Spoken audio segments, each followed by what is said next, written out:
नमस्कार जी। असफलता क्या कभी अंतिम होती है? अंतिम मंजिल है? नहीं ना। सूरज अस्त हो गया है तो फिर कल जरूर निकलेगा ना साहब। आज ऐसी ही कहानी लेकर आया हूं कि जिसमें आप सुन करके जानेंगे कि असफलता कभी भी अंतिम नहीं होती। यह कहानी है अभिनंदन यादव की, जिन्होंने 16 बार असफलता का मुंह देखा लेकिन हार नहीं मानी। और आज वह यूपीएससी उन्होंने फाइट की और असिस्टेंट कमांडेंट बन गए हैं। इसलिए यह कहानी हमें जरूर सुननी चाहिए और उन लोगों को जो जरा सी असफलता पाकर पीछे मुड़ने लगते हैं, घबराने लगते हैं कि हमें सफलता का मुंह कभी देखने को मिलेगा कि नहीं मिलेगा। अरे इस द्वंद से निकलो साहब। ये अभिनंदन यादव की पूरी कहानी सुनिए ना, तब आपको लगेगा कि आपने क्या असफलताएं देखी। इस बंदे ने तो 16 बार असफलता का मुंह देखा, अंततः असफलता को हरा करके सफलता के द्वार में प्रवेश किया। चलिए बात शुरू करते हैं कि अभिनंदन का जन्म गाजीपुर जिले के खोजपुर गांव में हुआ। यह उत्तर प्रदेश में है। उनकी प्रारंभिक शिक्षा new model children school Khojpur में हुई, जिसे खोजापुर भी कहा जाता है। 10वीं कक्षा तक की पढ़ाई के बाद उन्होंने 12वीं के लिए कोटा जाने का निर्णय किया, जो कि राजस्थान में। कोटा में पढ़ाई करना उनके लिए एक महत्वपूर्ण मोड़ बन गया, जहां उन्होंने न केवल अपने अकादमिक ज्ञान को बढ़ाया बल्कि आत्म अनुशासन और मेहनत का महत्व भी सीख लिया। 2018 में उन्होंने आईआईटी गुवाहाटी से में प्रवेश किया और 2022 में अपनी ग्रेजुएशन पूरी कर ली। आईआईटी में अध्ययन करते हुए अभिनंदन ने अपने तकनीकी कौशल को और निखारा और विभिन्न प्रतियोगी परीक्षाओं की तैयारी भी साथ साथ शुरू की। लेकिन इस दौरान सरकारी परीक्षाओं की तैयारी करना उनके लिए एक चुनौतीपूर्ण कार्य रहा, जैसा वे बताते हैं। उन्होंने अपने समय का सही प्रबंधन किया और पढ़ाई के साथ साथ अन्य गतिविधियों में भी भाग लेते रहे।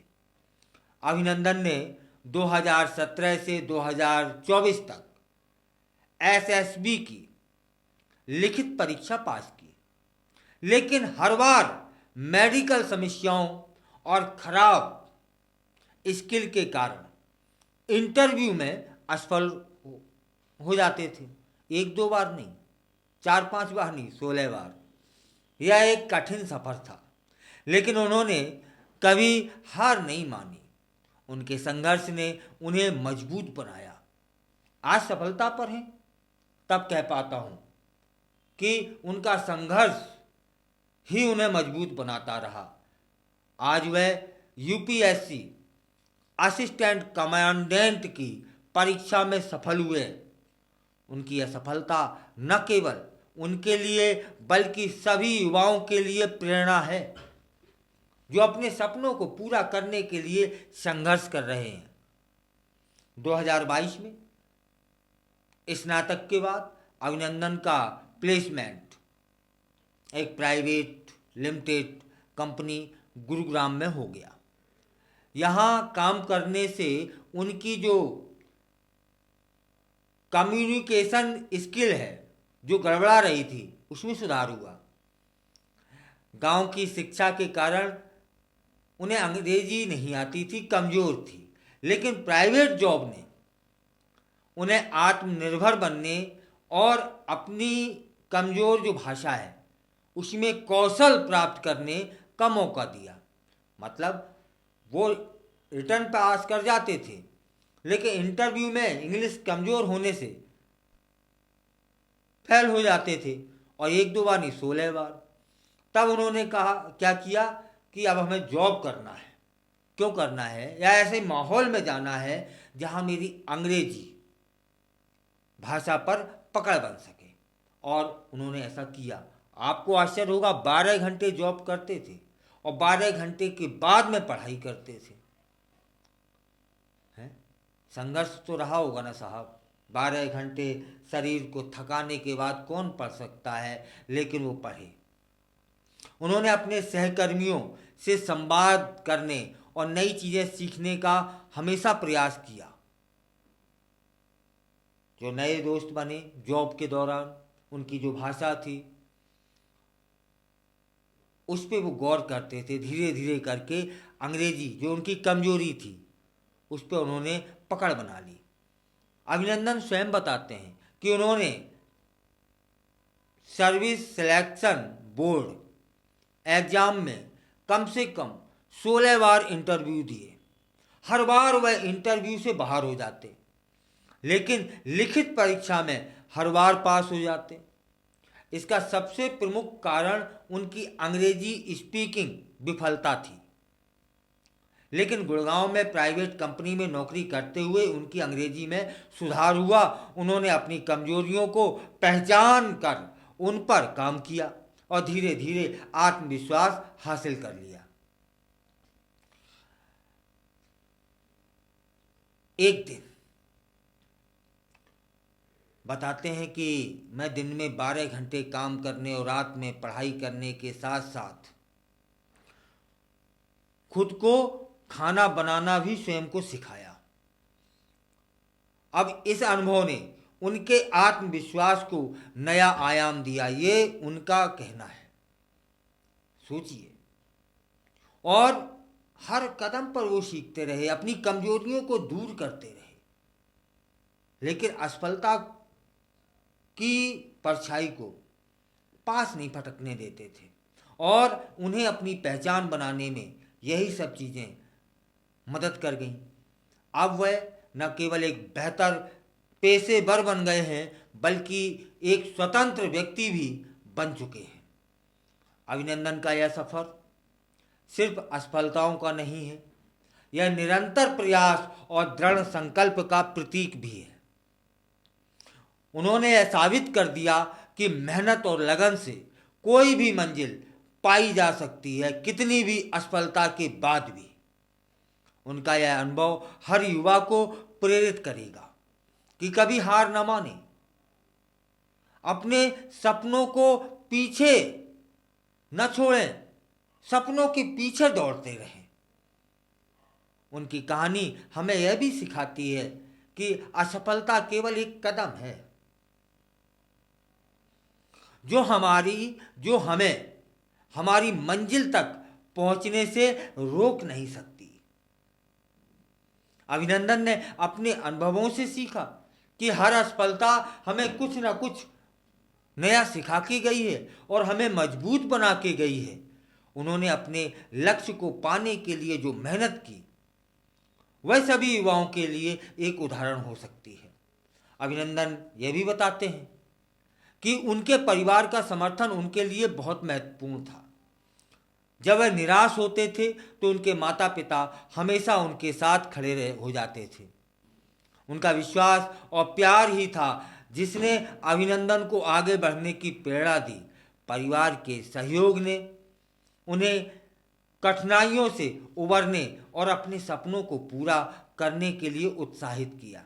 इसलिए हम सबको भी चाहिए कि जब हमारा बालक कहीं असफल हो जाए तो उसे असफलता का एहसास ना होने दें, उसके साथ खड़े हो जाएं और कहें आप प्रयास करो, जो सपना देखा है उसे साकार करो, समय जो लगेगा वो लगेगा, हम तुम्हारे साथ हैं। अभिनंदन ने अपनी यात्रा के दौरान कई कठिनाइयों का सामना किया, लेकिन उन्होंने कभी हार नहीं मानी। जब वह बार बार इंटरव्यू से बाहर हो जाते थे तो वह खुद को समझाते थे कि यह सिर्फ एक अस्थायी स्थिति है और उन्हें फिर से प्रयास करना चाहिए। उन्होंने इस मानसिकता को अपनाया। यह सीखना है हमारे युवाओं को कि अस्थायी स्थिति माने असफलता कुछ पल की है, कभी सफलता का मुंह देखेंगे। असफलता एक अनुभव है जो उन्हें मजबूत बनाती थी। यह युवाओं को सीखना है, जानना है। आज अभिनंदन यूपीएससी असिस्टेंट कमांडेंट बनकर एक नई शुरुआत कर रहे हैं। उनका यह सफ़र हमें सिखाता है कि अगर हम अपने लक्ष्य के प्रति समर्पित रहें और निरंतर प्रयास करते रहें तो कोई भी सपना पूरा किया जा सकता है। उनका संघर्ष हमें याद दिलाता है कि सफलता कभी कभी समय ले लेती है, लेकिन धैर्य और मेहनत से हम उसे प्राप्त कर सकते हैं। सपने से दूर न भागें। अभिनंदन अब युवाओं के लिए एक प्रेरणा स्रोत बन गए हैं। कभी आप भी बनेंगे। वह अक्सर स्कूलों और कॉलेजों में जाकर छात्रों को अपनी कहानी सुनाते हैं ताकि वे भी अपने सपनों को पूरा करने के लिए प्रेरित हों। उनका मानना है कि शिक्षा केवल किताबों तक सीमित नहीं होनी चाहिए, बल्कि जीवन के अनुभवों से भी बहुत कुछ सीखा जा सकता है। अभिनंदन ने अपनी कहानी साझा की है और साझा करते हुए कहा कि अगर आप अपने सपनों का पीछा करते हैं तो कभी हार मत मानो। उनका यह संदेश हर युवा के दिल को छुएगा, क्योंकि वे जानते हैं कि संघर्ष करना ही सफलता की कुंजी है। अभिनंदन यादव की कहानी हमें सिखाती है कि जीवन में चुनौतियां आएंगी, लेकिन यदि हम अपने लक्ष्यों पर ध्यान केंद्रित करें और लगातार प्रयास करें तो हम किसी भी बाधा को पार कर सकते हैं। अगर आपको अभिनंदन की कहानी से प्रेरणा लगी हो, यदि आप छोटी सी असफलता पाकर थक गए हों, बैठ गए हों, निराश हो गए हों, तब फिर यह कहानी जरूर सुनिए। अभिनंदन खोजिए गूगल पर, पूरा उनका इतिहास है, पूरा उनका संघर्ष है। वह आपको बताएगा कि आपको थकना नहीं है, आपको बैठना नहीं है, आपको रुकना नहीं है, चलते रहना है। साहब चलते रहेंगे ना तो अब एक दिन सफलता आपके पास होगी। याद रखो। सुनो, अभिनंदन कितनी बार फेल हुए? 16 बार। 16 बार में तो बहुत मजबूत से मजबूत व्यक्ति भी निराश हो जाता है, हताश हो जाता है, लेकिन अभिनंदन नहीं हुआ। मतलब आपको भी नहीं होना है। सपने के पीछे दौड़ते रहो, चलते रहो, रुकना नहीं है। और एक व्यक्तिगत मैं अपनी बात बताता हूँ, अनुभव बताता हूँ, और आप सबने भी देखा होगा, सुना होगा, जाना होगा कि बहती हुई नदी का जल देखा है आपने? निर्मल होता है, स्वच्छ होता है। और किसी तालाब का जल देखा है आपने? मैला होता है, गंदा होता है, कीटाणु युक्त होता है। मतलब चलते ही रहना है, बैठना नहीं है, बस चलते रहना है। और आप समझिए ना दोनों पानी का अंतर। एक नदी में या झरने का पानी चल रहा है ना तो स्वच्छ है साहब, निर्मल है, जो पिएगा शांति दे उसे मिलेगी, सुकून मिलेगा। और एक ठहरा हुआ पानी है तालाब का, उसमें क्या है? बदबू, कीटाणु, गंदगी। माने ठहर गए तो ये तीनों आने ही आने हैं, और चलते रहे तो मंजिल को, सागर को प्राप्त कर लेना है। देखा ना साहब, ठहरे हुए पानी में भी बदबू आ जाती है। तब फिर रुकना नहीं है, चलते रहना है। मंजिल एक ना एक दिन आपके कदमों में होगी।